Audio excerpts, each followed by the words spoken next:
John Borthwick, CEO of betaworks. John, what are the crown jewels in betaworks? What are you most proud of your achievements?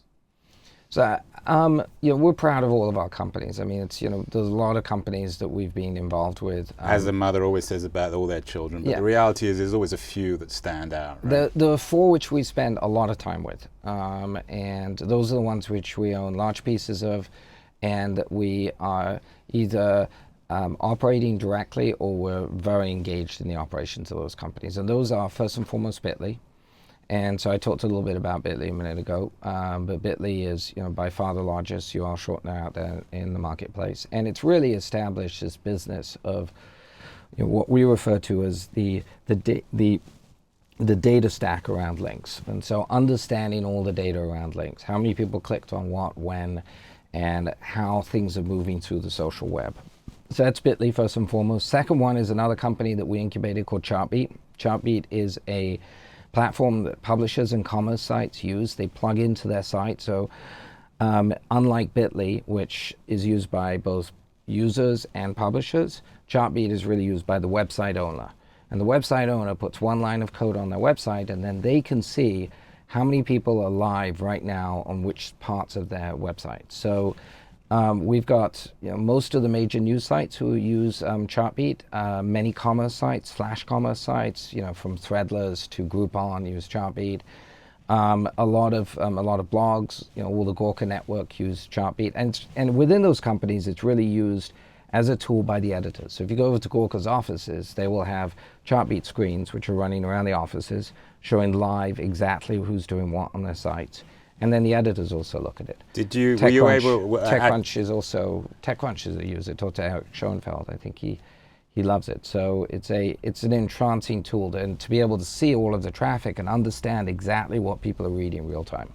Could you track the Gawker spillage? Could you, when there was all that piracy on the Gawker interface itself, were you able to see what people were up to? Last year on Gawker was, and the Gawker guys actually make much of this data public, was fascinating year on Gawker, because I've forgotten all of them, but they had the iPhone 4 on the site, so you could see over 4 days how that moves through the site and how they managed to move traffic across their websites with the pictures of the first iPhone 4. There was a political candidate who was ostensibly a witch. Sarah Palin? No, somebody else who didn't get elected in the November. Yeah. And there was some scandal about her that Gawker broke. It's amazing how these things leave your brain. They just fly through and leave. But so you're Mr. TweetDeck too, or there is really a Mr. TweetDeck, and you're the godfather of TweetDeck. So number 3 is TweetDeck. So TweetDeck is a front-end interface into the real-time web. First and foremost a Twitter client, but it's also Facebook, it's also LinkedIn. You can use all of these different social nets on TweetDeck. TweetDeck was started by a gentleman in England, Ian Dodsworth, and we at betaworks, we came across TweetDeck because we were really looking for something that displayed these streams in column format, right? Because our point of view was that these streams and reading them on web pages was fairly inefficient, and we were finding a lot of users were using a lot of tabs as they were reading all this stuff. So we said, isn't there a more efficient way of just doing it as columns? And so we were thinking of building something, and we came across TweetDeck. It had launched maybe a month earlier. We found it, and so I got a hold of Ian through TweetDeck or Twitter, pinged him, and put him on an Air India flight from London to New York, and they served him bad food. And when he got to New York, we spent 2 days with him, and ended up as the first investor there, and really, I think, a partner in building out TweetDeck. Great product. I use it myself. And the fourth? And the fourth is Social Flow. Social Flow is a wonderful product that we launched last year in 2010. And so Social Flow is the work really of Frank Spicer and his team. And what Social Flow is it is a tool to be able to let you optimize when to publish something. And so that if you've got breaking news, you want to put that right out into the real-time social web. You just want to push it out. But if it's not breaking news, which is the majority of things people have to say, when do you say it? What Social Flow does is it queues up your tweets or it queues up your messages. It listens to language that your followers are using right now. And if you've got a message about the BP oil spill, and your followers start talking about the BP oil spill, something that happened, 6 months ago, unlikely they would, but if suddenly that gets sort of ginned up again and starts moving through the social web, off your message goes. So click-through rate goes up, publishers use it, commerce sites use it. For commerce sites, we're seeing click rates go up about 5 to 8x, and for publishers about 50%.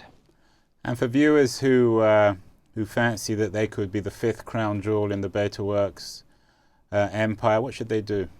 So we have sort of two interfaces to betaworks. The first thing is we build things, and then the second is that we invest in things.